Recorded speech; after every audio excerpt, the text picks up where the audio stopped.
ओम श्री सद्गुरुदेव भगवान की जय। मानस बोध भाग 2 तृतीय सोपान।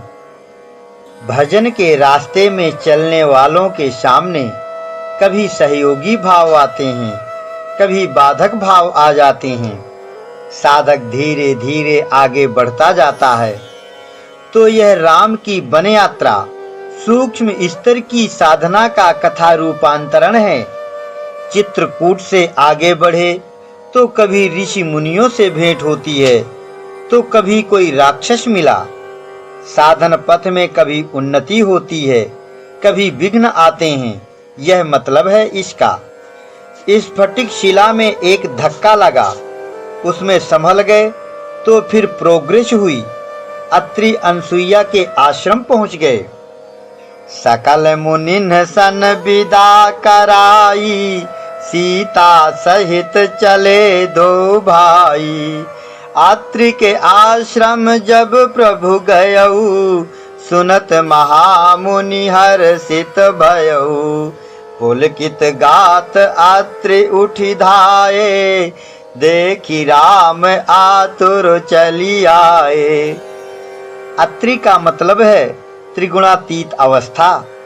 अत्रि से भेंट होने का अर्थ है कि साधक सत रज तम तीनों गुणों से परे गुणातीत अवस्था के समीप पहुंच गया। अनसुईया अर्थात माया से मुक्त स्थिति मिल गई। तो ये डिग्रियां हैं जो साधक को एक एक करके मिलती हैं, उसको सुशोभित करती हैं। अगर साधक अपने दोषों का प्रक्षालन करता हुआ, विघ्न बाधाओं को हटाता हुआ साधना के रास्ते में आगे बढ़ता जाए तो ये डिग्रियां मिलती जाएंगी, उसको अभिनंदित करेंगी।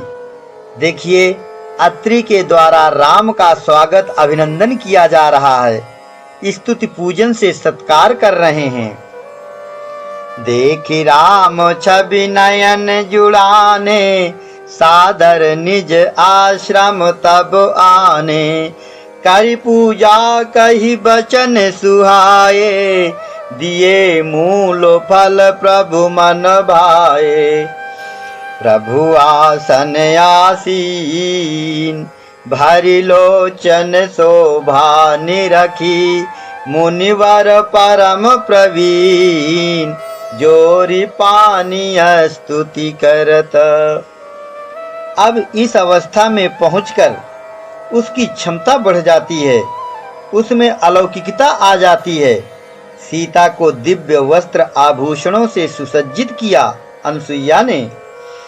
दिव्य वसन भूषण पहिराए, जे नित नूतन नवल सुहाए। सीता शक्ति का रूप है। साधना करने से जो क्षमता साधक को मिलती है, वह सीता अब इस अवस्था में अलौकिकता से, दिव्यता से युक्त हो जाती है। त्रिगुणातीत अवस्था में साधक के अंदर दिव्य शक्तियां आ जाती हैं।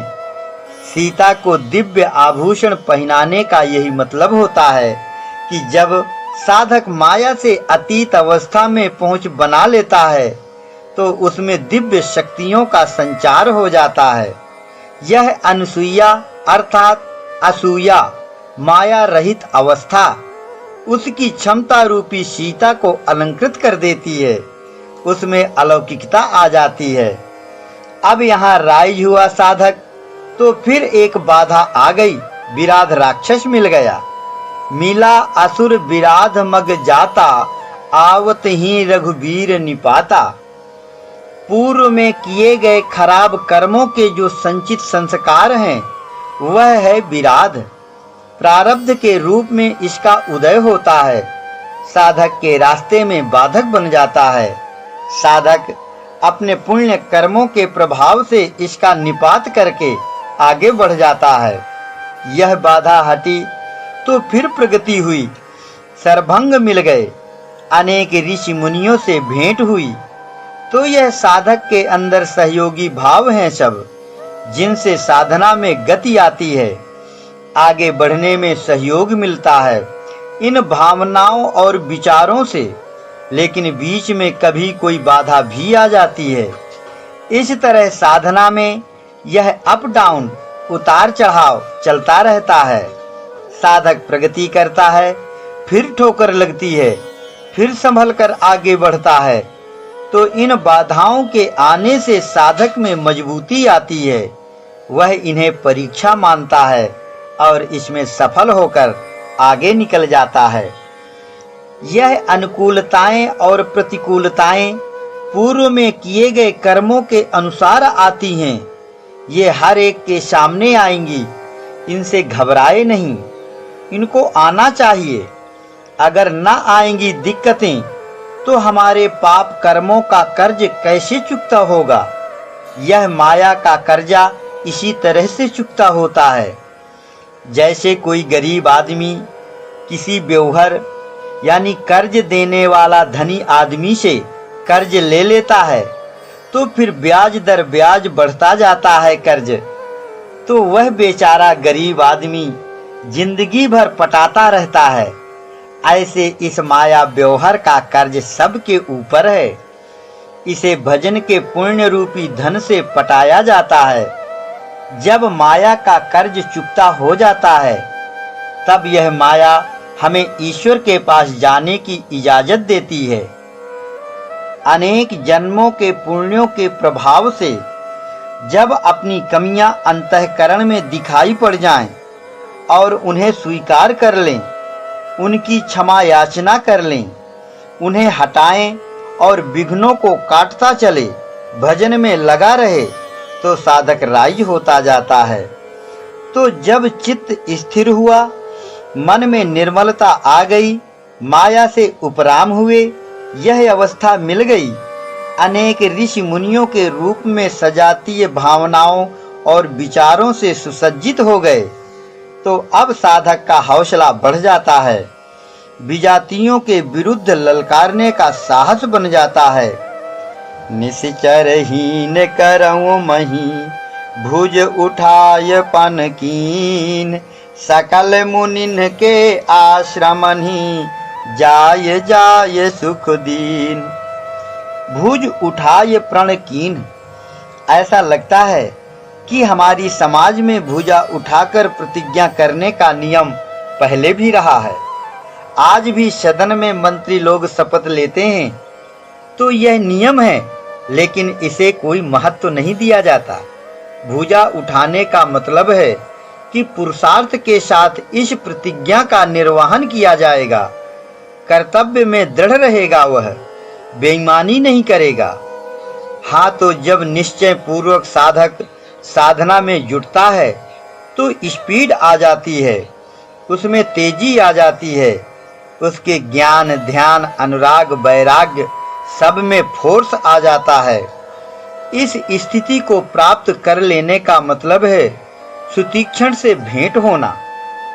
अब सुतीक्षण से भेंट हो गई, तीव्र वैराग्य आ गया, ज्ञान ध्यान में फोर्स के साथ लग गया, तो कुंडलनी जागृत हो गई, यह कुंभज मिल गए। तो अब वहां उस स्टेज पर साधक को अनेक बारीक युक्तियां पकड़ में आ जाती हैं, अलौकिक बातें आ जाती हैं। ये जो महात्माओं के नाम आए हैं यहाँ, अत्रि, सुतीक्षण, कुंभज इत्यादि, ये सब साधना क्रम में मिलने वाली डिग्रियां हैं, स्थितियां हैं, पहुंच हैं। कुंभज उस अवस्था का नाम है जब साधक की कुंडलनी जागृत हो जाती है।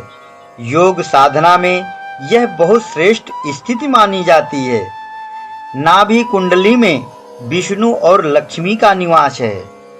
कुंडलनी जागृत होने का अर्थ है कि साधक को उनकी अनुकूलता मिल गई, वहां से एनर्जी मिलने लग गई, तो इस कुंभज के पास ले जाने वाला सुतीक्षण है। सु का मतलब अच्छा, तीक्ष्ण माने तीव्र। तो जब सही ढंग से, अच्छे तरीके से और तीव्र गति से साधना होती है, तो तत्काल कुंभज से भेंट हो जाती है। यह बहुत बड़ी डिग्री है। कुंडलनी मूल चीज है। कुंडलनी जागृत होने पर साधक अनेक प्रकार की दिव्य शक्तियां प्राप्त कर लेता है, दिव्यास्त्र प्राप्त कर लेता है। साधना रूपी संग्राम को जीतने के लिए जिनकी जरूरत पड़ती है। तो यह साधन भजन ऐसी चीज है कि इस रास्ते में कुछ चीजों को हटाते जाते हैं, कुछ आती जाती हैं। साधना विजातीय तत्वों को हटाती है, सजातीय तत्वों को लाती है। यह फंसाने वाला संसार भी अपने मन के अंदर है और छुड़ाने वाली युक्तियां भी इसी के अंदर हैं। यह सब अच्छे बुरे संकल्पों की चित्रशाला हमारे अपने ही अंदर है। अब ये चित्र जो बन गए हैं, ये हटाए नहीं हटते, न मिटाए मिटते हैं, जबकि हैं सब झूठे। शून्य भित्ति पर चित्र रंग नहीं, तन बिनु लिखा चितेरे। धोए मिटाए न मरई भीति, दुख पाए यही तन हेरे। जो संकल्प बनते जाते हैं, उनके चित्र बनते जाते हैं, कल्पनाएं होती जाती हैं, दुनिया बनती जाती हैं। हम उसमें भटकते जाते हैं, भूलते जाते हैं, अपने स्वरूप से दूर होते जाते हैं, अपने ठिकाने से दूर चले जाते हैं। इन पदार्थों के साथ, इन चित्रों के साथ उड़ते चले जा रहे हैं। तो समझना चाहिए कि यह संसार कुछ है नहीं, मन के संकल्पों की झूठी संरचना है। यह रवि कर नीर वशय अति दारुण, मकर रूप तेहि माही। बदन हीन सो ग्रसई चराचर, पान करन जे जाही। जिसने भी इसको मान्यता दे दिया और इसे सही मान लिया, उसको इस झूठे जल में, इस रविकर नीर में रहने वाला माया रूपी मगर खा डालता है। यह ऐसा रविकर नीर है, मृग तृष्णा, मृग मरीच का, जो सूर्य की तपन के कारण पैदा होता है। नीर है नहीं और नीर जैसा दिखाई पड़ने के कारण नीर मान लिया गया। जिसकी उसमें दृढ़ता हो गई, वह मानो मारा गया, फिर वह बच नहीं सकता। इस तरह से यह संसार है, जो इस झूठे जाल में फंस गया, फिर बड़ी मुश्किल से छूट पाता है। जैसे बर्फ गिरती है जब पहाड़ों पर, रुई की तरह मुलायम रहती है। जो सैलानी लोग घूमने जाते हैं वहां, तो उस मुलायम बर्फ को उठा उठा कर एक दूसरे पर मारते हैं, बच्चे खेलते हैं। परंतु अगर वही बर्फ साल 6 महीने पड़ी रह जाती है, तो वज्र की तरह कठोर हो जाती है, पत्थर जैसी कड़ी हो जाती है। फिर वह कटाई नहीं कटती, इतनी कठोर हो जाती है। ठीक ऐसे ही हम जो संकल्प कर रहे हैं क्षण प्रतिक्षण, ये जब स्थायित्व ले लेते हैं, तो इनके चित्र बनकर तैयार हो जाते हैं, चित्त में दृढ़ता से जम जाते हैं। ये संकल्प रूप में पहले तो मुलायम रहते हैं और जब पुराने होते जाते हैं तो दृढ़ हो जाते हैं। ज्यादा पुराने होने पर और ज्यादा कड़ाई ले लेते हैं, दृढ़ संस्कार बन जाते हैं। तो फिर ये हटाए नहीं हटते। जो वर्तमान में संकल्प उठते हैं, वह नए हैं, कोमल हैं अभी। तो अगर उन्हें जमने न दिया जाए, टिकने न पाए मन के अंदर, हटाते जाए इन्हें, इन पर बार बार चिंतन न किया जाए, तो बचत हो सकती है। ये जो नए संकल्प उठते हैं, इसकी प्रक्रिया ऐसी है जैसे सूर्य का प्रकाश चिकनी सतह पर पड़ने पर रिफ्लेक्शन होता है। उसी प्रकार एक नया संकल्प उस पुराने संस्कार रूपी बर्फ के ग्लेशियरों पर पड़कर रिफ्लेक्ट हो जाता है। इस प्रकार फिर एक नया संकल्प बन जाता है। ऐसे इन संस्कारों और संकल्पों के रिफ्लेक्शन पर रिफ्लेक्शन होते जाने से संसार बन जाता है, पदार्थ बन जाते हैं, शरीर बन जाता है, दुनिया बन जाती है। परंतु सबका मूल तो परमात्मा ही है। इसलिए इस जगत को भी मनीषियों ने उसी का रूप माना है। सीय राम मैं सब जग जानी, वही निरवयव सावयव बन जाता है। जैसे वायुमंडल में स्थित पानी की भाप अत्यंत ठंडी में बर्फ बन जाती है, वैसे ही अत्यंत आसक्ति रूपी ठंडी के कारण यह परमात्मा रूपी पानी संसार रूपी बर्फ के ढेले बन जाता है, अनेक रूप आकार ले लेता है, तो आदमी बर्फ के इन बाहरी रूप, रंग और आकारों में उलझा रहता है। उसमें पानी ही पानी है, परमात्मा रूपी पानी। यह देख पाने के लिए ज्ञान की गर्मी से इस संसार रूपी बर्फ को गला देना पड़ेगा। ऐसा यह मामला है। अगर समझ काम कर जाए तो व्यक्ति आत्म कल्याण का रास्ता पा जाए। आदमी आसक्ति के कारण इस दिखावटी संसार में मर मिट रहा है। पैदा हो जाता है, फिर मर जाता है, और पैदा होने मरने में कोई दिक्कत नहीं है। आराम से पैदा हो जाते हैं, आराम से मर जाते हैं। आत्मा न पैदा होता है न मरता है, और स्तंभवत ज्यों का त्यों खड़ा है। वह जो निर्लेप महाआकाशवत आत्मा है, जिसको परमात्मा कहा जाता है, उसमें यह सृष्टि है नहीं। वहाँ उस स्तर में, उस निर्लेप परमात्म तत्व में न सृष्टि है, न जीवत्व है, न ईश्वरत्व है। वह सदा निर्लेप एक रस है। यह सब संसार होते हुए भी यह है नहीं। परमात्मा की गैर हाजिरी में यह क्रिया चालू होती है। उसी के तत्व जब उसको नहीं जानते, तब ऐसे बन जाते हैं, वैसे बन जाते हैं। फिर उसमें ईश्वर कोटि आ गई, जीव कोटि आ गई, और वह सुप्रीम कोटि है परमात्मा। सबसे परे निर्लेप एक रस। वहाँ कुछ है नहीं, वह मूल है, मूल तत्व है। यह सृष्टि काल करके बाधित है। यह होती रहती है, बनती रहती है, बिगड़ती रहती है, विनाश को प्राप्त हो जाती है। यह सब प्रक्रियाएं सृष्टि की परमात्मा के अंदर होती रहती हैं, फिर भी वह अछूता रहता है। ऐसा वह निर्विकार तत्व है। उसी को पकड़ पाने के लिए यह कानून बनाया है संतों ने, जिसे अध्यात्म विद्या कहते हैं। ये सब गीता, रामायण, शास्त्र, पुराण इसी के डॉक्यूमेंट हैं। अगर यह अध्यात्म विद्या जो ऋषि मुनियों संतों ने हम सब के लिए लिखकर छोड़ दिया है, इसे समझ लिया जाए तो कल्याण का मार्ग मिल सकता है। तो समझ तब काम करती है इसमें जब मन बुद्धि शांत और निर्मल हो। इसी के लिए यह सत्संग और भजन ध्यान सब किया जाता है। चले राम मुनि आयसु पाई, तुरतहि पंचवटी नियराई। गिधराज से भेंट भई, बहुविधि प्रीति बढ़ाय। गोदावरी निकट प्रभु, रहे परन ग्रह छाय। रामचरितमानस को पढ़ना चाहिए, सुनना समझना चाहिए आत्म कल्याण के लिए, न कि पैसा कमाने के लिए, न कि विद्वता दिखाने के लिए। आत्म कल्याण ही मानस के कहने सुनने का ध्येय होना चाहिए। यद्यपि इसमें सामाजिक जीवन के लिए भी बड़े काम की बातें आई हैं, रीति नीति की बातें आई हैं, लेकिन गोस्वामी जी का दृष्टिकोण आध्यात्मिक ही है।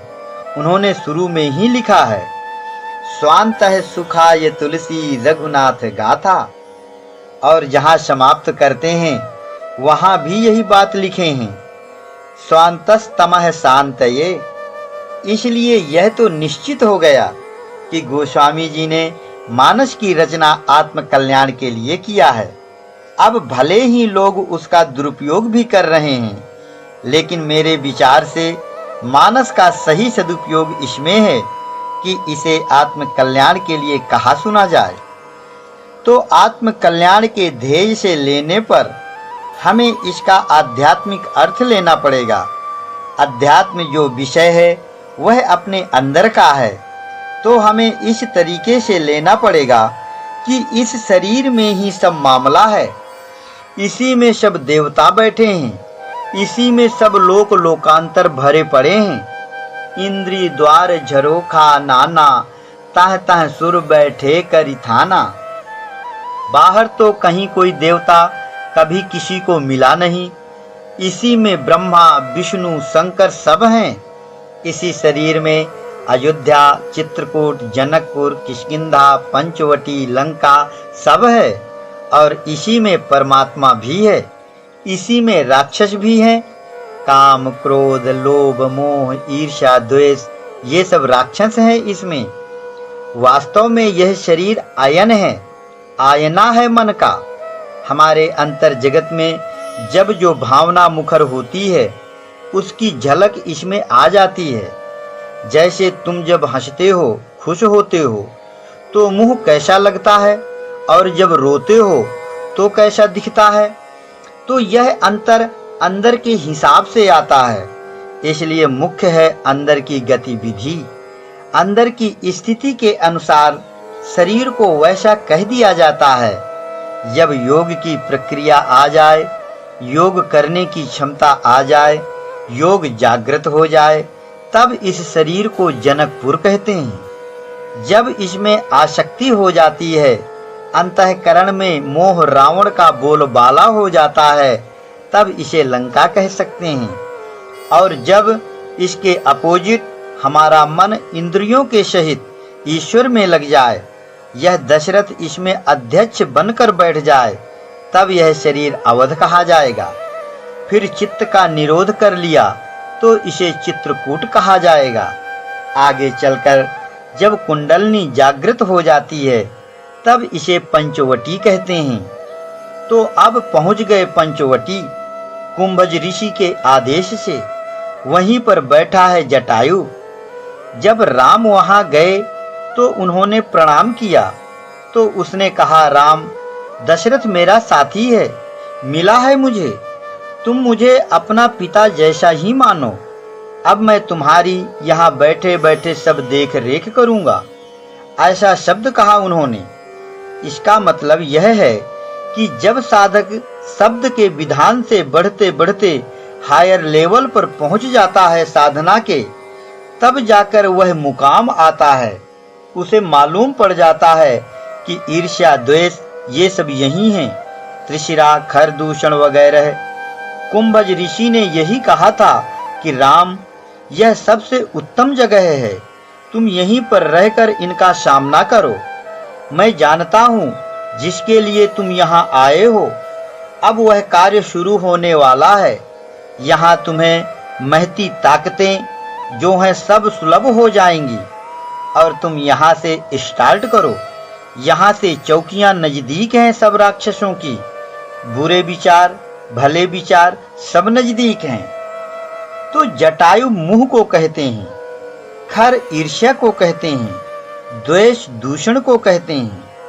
तीनों गुणों में आसक्ति लग जाए, यह त्रिशिरा है। ये सब राक्षस यहाँ चौकियां लगाए बैठे हैं चारों तरफ। अब जैसे हम झाड़ू लगा रहे हों, दूसरा नहीं लगा रहा है, मन में आएगा कि वह मजा मार रहा है, आ गई ईर्ष्या, कहीं दूर नहीं जाना पड़ा, यहीं था यह खर। यहीं सब दुर्गुण पैदा हो जाते हैं, इनका चित्रण किया गया है। यहाँ मुंह का नाम जटायु है। जटायु गिद्ध गो नाम इंद्रिय का है, वाक इंद्रिय को धारण करता है। वचनों से रक्षा करूंगा यानी मुंह से रक्षा करता है। और किया उसने, बहुत किया लेकिन फेल हो गया, नहीं कर पाया, मारा गया। साधक को जो बाणी मिलती है, चिंता न करो, खाने की कल्पना न किया करो, भगवान की कल्पना करो, भगवान में मन लगाओ। जो मिले वह ठीक है, हमें पैसा से मतलब नहीं है, धन में चित्त न फंसाओ। इन शब्दों से गीध की मदद मिलती है, साधक की रक्षा होती है, लेकिन मोह के प्रभाव में कहने का असर नहीं होता। रावण से मार खा जाता है जटायु, साधक की क्षमता को नहीं बचा पाया, मर गया। तो यह जो मुंह है गीध है, यह बार बार कहता था कि न इच्छा करो, न इच्छा करो। देखो फिर इच्छा किया। यही पहरेदार है जटायु। ग वर्ण का प्रयोग शास्त्रों में गो नाम इंद्रिय के अर्थ में किया गया है। धा का मतलब धारण करना, इसलिए गीध का मतलब है मुंह। मुंह वाक इंद्रिय को धारण करता है, दशरथ का मित्र है। दशरथ तो एक राजा थे, मानव थे। मनुष्य की किसी गीध से मित्रता तो होती नहीं। तो यह सब अस्वाभाविक बातें जो आती हैं बीच बीच में, यह लोगों की समझ में नहीं आती हैं। असल में यह तालमेल बैठाया गया है। आध्यात्मिक तौर तरीके संसारिक तरीकों से अलग होते हैं। महात्माओं की शैली है। महात्मा लोग इन बातों को समझते हैं। जैसे मिलिट्री में कुछ संकेतात्मक शब्द बना लिए जाते हैं, डाट डैश बना लिए जाते हैं कि दुश्मन हमारी बात को न समझ पावे, हमारे सैनिक ही समझें। इसी तरह महात्माओं की यह बातें सब नहीं समझते, इसलिए गलत ढंग से बता देते हैं। व्यास वगैरह। साधना भी युद्ध ही तो है। संत साधक इसके सेनानी हैं। इस मिलिट्री की सांकेतिक भाषा को वे ही समझते हैं। गीध मुंह है, इंद्रिय है। इंद्रियों में चेतन का प्रतिबिंब दशरथ है। तो इस तरह से दोनों साथ साथ हैं, साथी हैं, मित्र हैं। तो यह मुंह संरक्षण करता है साधक का वचनों के द्वारा। तो जब साधना का एक स्तर पूरा हो गया तो पंचवटी में निवास हो गया। जब ते राम कीन्ह तह वासा, सुखी भये मुनि बीती त्रासा। गिरिवन नदी ताल छवि छाए, दिन दिन प्रति अति हो ही सुहाए। जब अच्छे स्तर पर साधन भजन होने लगता है, मन में शांति आती है, अच्छा लगने लगता है। साधक अंदर ही अंदर प्रसन्नता का अनुभव करने लगता है। यही है पंचवटी का सुंदर सुखद वातावरण। जब ज्ञान राम, विवेक रूप लक्ष्मण और शक्ति सीता कई कसौटियों से निखर कर साधक के अंदर आ गए तो वह अच्छा महसूस करता है। अंदर के सारे अवयव खिल उठते हैं। उसी का चित्रण बाहर के सुंदर वातावरण में किया गया है। जैसे ही साधक कुछ राइज हुआ कि परीक्षा शुरू हो जाती है। यह प्रकृति परीक्षा लेने लगती है, साधक की कसौटी होने लगती है। तो यह प्रकृति कहीं बाहर से नहीं आती, अपने ही अंदर से यह कलाबाजी तैयार होती है। बाहर कथानक बनाकर समझाया जाता है। जैसे तुम लोगों ने कथानकों में सुना होगा कि कोई ऋषि तपस्या करते थे, उसकी तपस्या से इंद्र का सिंहासन हिलने लगा। तो फिर इंद्र रंभा, मेनका आदि अप्सराओं को भेजता था, कामदेव को भेजता था। तो इंद्र कहीं बाहर नहीं है। यह जो विषयोन्मुख इंद्रियों के साथ रसास्वाद लेने वाला मन है, यह इंद्र है। साधक जब ईश्वर का भजन करने लगा, इंद्रियों का संयम करने लगा, मन को नाम में ध्यान में लगाने लगा, तो यह जन्म जन्म का विषय लंपट मन रूपी इंद्र घबरा उठता है। सोचता है कि मैं विषयों के आनंद से वंचित हो जाऊंगा। मेरा यह स्वर्ग, विषयानंद रूप स्वर्ग हमेशा हमेशा के लिए छूट जाएगा। तो फिर यह विषयी मन जाल रच देता है, विषय के संकल्प लाएगा। कभी रूप की, कभी स्पर्श की, कभी स्वाद की कल्पनाएं करेगा। यही सब अप्सराएं हैं जो तरह तरह की कला दिखाकर साधक को भजन से विचलित करती हैं। अगर सही निष्ठा वाला विवेकवान साधक है तो मन की इस हरकत को समझकर अपनी बचत कर लेगा, और नहीं तो ये सब इंद्रियों के देवता उस इंद्र का सहयोग कर देंगे, साधक की हुलिया बिगाड़ देंगे। जानते हो, आवत देखहि विषय बयारी, ते हठ देहि कपाट उघारी। तो यह सब कहानी अपने अंदर की है, बाहर कथानक बना लिए जाते हैं। साधक को अपने अंदर देखना चाहिए। मन की चालाकी से बचने का यही तरीका है कि मन की गतिविधि को देखता रहे और अपने लक्ष्य पर दृढ़ रहे।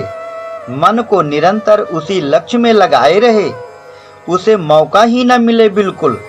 यह मौके की ताक में ही रहता है। जरा सा मौका पाया तो मानो ले गया गड्ढे में, फिर साधक की टंगड़ी ऊपर हो जाएगी और मूड़ी नीचे आ जाएगी।